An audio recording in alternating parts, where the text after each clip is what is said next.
Hello বন্ধুরা, আমি প্রিয়া। আমার চ্যানেল প্রিয়া রান্নাবান্নায় তোমাদের সবাইকে ওয়েলকাম। আজকে আমি তোমাদের সঙ্গে শেয়ার করব ধাবা স্টাইল এগ মশালা কারি। তো পুরো ভিডিওটা প্রথম থেকে শেষ পর্যন্ত দেখার অনুরোধ রইল। আশা করি তোমাদের খুব ভালো লাগবে। চলো তাহলে আজকে আমার রেসিপিটি শুরু করা যাক। এখানে আমি 8 পিস দেশি মুরগির ডিম সেদ্ধ করে রেখেছি। ডিমগুলো একে একে খোসা ছাড়িয়ে নেব।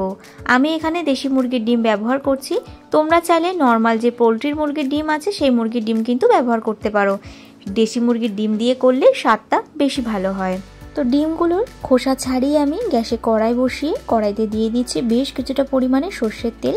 হাই হিটে তেল খুব ভালোভাবে গরম করে নিতে হবে। তেল গরম হয়ে গেলে একে একে ডিমগুলো তেলের মধ্যে দিয়ে দিচ্ছি। ডিমগুলো দেওয়ার পর দিয়ে দিচ্ছি সামান্য লবণ, সামান্য হলুদ গুঁড়ো আর একদম সামান্য কাশ্মীরি লঙ্কার গুঁড়ো। ডিমগুলো এবার ভালোভাবে ভেজে নেব। খুব বেশি কড়া করে ভাজবো না, একটু হালকা করেই ভেজে নেব।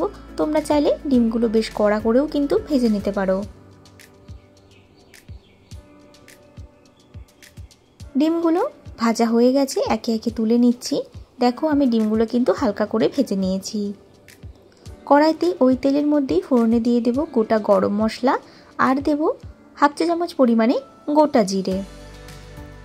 ফোড়নটা হালকা ভেজে নেব। ফোড়নটা ভাজতে ভাজতে একটা সুন্দর গন্ধ বেরোতে শুরু করবে, তখন দিয়ে দেব বেশ কিছুটা পরিমাণে পেঁয়াজ কুচি। এই রান্নাটায় পেঁয়াজ কিন্তু একটু বেশি ব্যবহার করতে হবে। এখানে আমি 3টে বড় সাইজের পেঁয়াজ ব্যবহার করেছি। গ্যাসের ফ্লেমটা হাইতে রেখে পেঁয়াজটা খুব ভালোভাবে ভেজে নেব। গ্যাসের ফ্লেমটা হাইতে দিয়েই কিন্তু পেঁয়াজ ভাজতে হবে। মিনিট 2-3 সময় ধরে পেঁয়াজ ভেজে নিয়েছি। দেখো পেঁয়াজটা কিন্তু একদম ভাজা ভাজা হয়ে যাচ্ছে আর পেঁয়াজটা একদম নরম হয়ে গেছে। এখন এর মধ্যে দিয়ে দিচ্ছি টমেটো কুচি। এখানে আমি একটা বড় সাইজের টমেটো এরকম ছোট টুকরো করে কেটে ব্যবহার করেছি। আর দিয়ে দিচ্ছি চেরা কাঁচা লঙ্কা। ঝালটা অবশ্যই নিজেদের পছন্দ অনুযায়ী অ্যাড করবে। সামান্য পরিমাণ একটু লবণ দিয়ে পেঁয়াজ টমেটো একসঙ্গে ভাজা ভাজা করে নেব। লবণ দিলে টমেটোটা কিন্তু তাড়াতাড়ি নরম হয়ে যায়। ঢাকা চাপা দিয়ে বেশ কিছুক্ষণ সময় ধরে ভেজে নেব, তাতে টমেটোটা কিন্তু ভালোভাবে সেদ্ধ হয়ে যাবে। আর টমেটো ভালোভাবে সেদ্ধ না হলে টমেটোর একটা কাঁচা গন্ধ থেকে যায়। আরও মিনিট 2 সময় ধরে ভেজে নেওয়ার পর দেখো টমেটো পেঁয়াজ কিন্তু একেবারে ভাজা ভাজা হয়ে গেছে আর টমেটো একদম নরম হয়ে গেছে। এখন এর মধ্যে দিয়ে দিচ্ছি 2 চামচ পরিমাণে আদা রসুন বাটা। আদা রসুনটাও ভালোভাবে মিশিয়ে নিয়ে ভেজে নেব।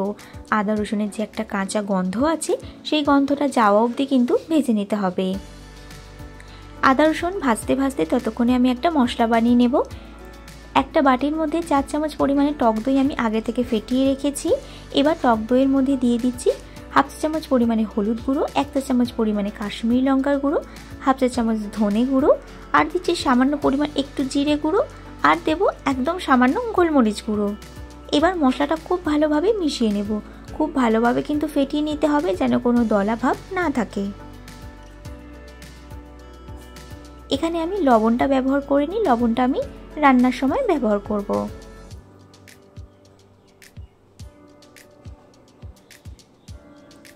এদিকে আমার আদা রসুন পেঁয়াজ খুব ভালোভাবে ভাজা হয়ে গেছে, আদা রসুনের কাঁচা গন্ধটাও চলে গেছে।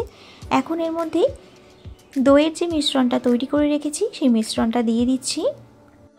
তোমাদের একটা কথা বলি, যে কোনো রান্নায় টক দই ব্যবহার করলেই টক দইটা যখন রান্নায় দেবে তখন গ্যাসের ফ্লেমটা একদম লোতে করে তবেই কিন্তু টক দইটা দেবে, না হলে টক দই কিন্তু কেটে যেতে পারে।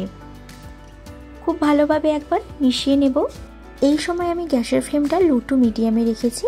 যে কোনো রান্নায় মশলা কষানোর সময় গ্যাসের ফ্লেমটা কিন্তু মিডিয়ামে রাখতে হয়। দিয়ে দিচ্ছি পরিমাণ মতো লবণ আর বাটি ধুয়ে সামান্য পরিমাণে একটু জল দিয়ে দিলাম। আবারও খুব ভালোভাবে মিশিয়ে নিয়ে গ্যাসের ফ্লেমটা একদম লোতে করে দিয়ে মশলাটা কিন্তু ভালোভাবে কষিয়ে নেব। মশলা থেকে তেল ছাড়া অবধি মশলা কিন্তু কষিয়ে নিতে হবে। বেশ কিছুক্ষণ কষানোর পর দেখো মশলা থেকে কিন্তু বেশ ভালো তেল ছেড়ে দিয়েছে। এখন এর মধ্যে দিয়ে দিচ্ছি হাফ চা চামচ পরিমাণে ম্যাগি মশলা। ম্যাগি মশলা দিলে রান্নার স্বাদ কিন্তু আরও বেড়ে যায়। আর যে কোনো ধাবা স্টাইল রান্নায় কিন্তু ম্যাগির মশলা অবশ্যই দেওয়া থাকে। ভালোভাবে একবার মিশিয়ে নিয়ে ভেজে রাখা ডিমগুলো একে একে মশলার মধ্যে দিয়ে দিচ্ছি।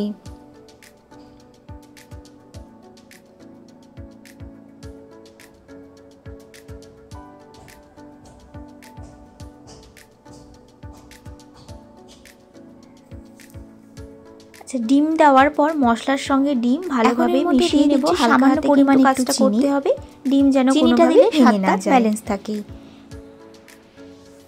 মাছ, মাংস বা যে কোনো রান্নায় যদি টক দই ব্যবহার করা হয় তাহলে অবশ্যই কিন্তু সামান্য পরিমাণে একটু চিনি ব্যবহার করবে, তাতে টক মিষ্টির স্বাদটা কিন্তু ব্যালেন্স থাকে। ঢাকা চাপা দিয়ে মিনিট 3-4 সময় ধরে কষিয়ে নিয়েছি। দেখো মশলা থেকে কিন্তু বেশ ভালো তেল ছেড়ে দিয়েছি আর কালারটা দেখো কতটা সুন্দর এসছে।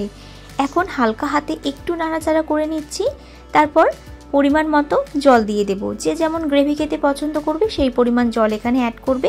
আমি খুব একটা বেশি ঝোল ঝোল রাখবো না, তাই জলটা অল্পই দিলাম। জল দেওয়ার পর খুব ভালোভাবে একবার মিশিয়ে নেব। তারপর গ্যাসের ফ্লেমটা লো টু মিডিয়ামে রেখে ঢাকা দিয়ে মিনিট 7 সময় ধরে রান্না করে নেব। খুব বেশি সময়ের কিন্তু এখানে প্রয়োজন নেই। ফিরে এলাম 7 মিনিট পর। ধাবা স্টাইল এগ কারি কিন্তু আমার একদম রেডি হয়েছে আর কালারটা দেখো কতটা সুন্দর এসছে, একদম দোকানের মতনই কালার লাগছে, তাই না? এখন এর মধ্যে আমি দিয়ে দিচ্ছি বেশ কিছুটা পরিমাণে ধনেপাতা কুচি আর দেব অল্প একটু গরম মশলার গুঁড়ো। হালকা হাতে একটু মিশিয়ে নেব। এখন গ্যাসের ফ্লেমটা একদম লোতে করে দিয়ে ঢাকা দিয়ে মিনিট 2 সময় ধরে রেখে দেব, তাহলে কিন্তু রান্নাটা পারফেক্টভাবে তৈরি হয়ে যাবে। 2 মিনিট পর রান্নাটা আমার একদম হয়ে গেছে আর কালারটা দেখো কতটা সুন্দর এসছে। রেসিপিটি যদি তোমাদের ভালো লাগে তাহলে লাইক, কমেন্ট, শেয়ার করে দিও। আর এরকমই নিত্য নতুন রেসিপি পেতে আমার চ্যানেলটা সাবস্ক্রাইব করার অনুরোধ রইল। সবার আগে আমার ভিডিও নোটিফিকেশন পেতে পাশে থাকা বেল আইকনটা কিন্তু প্রেস করে দিও।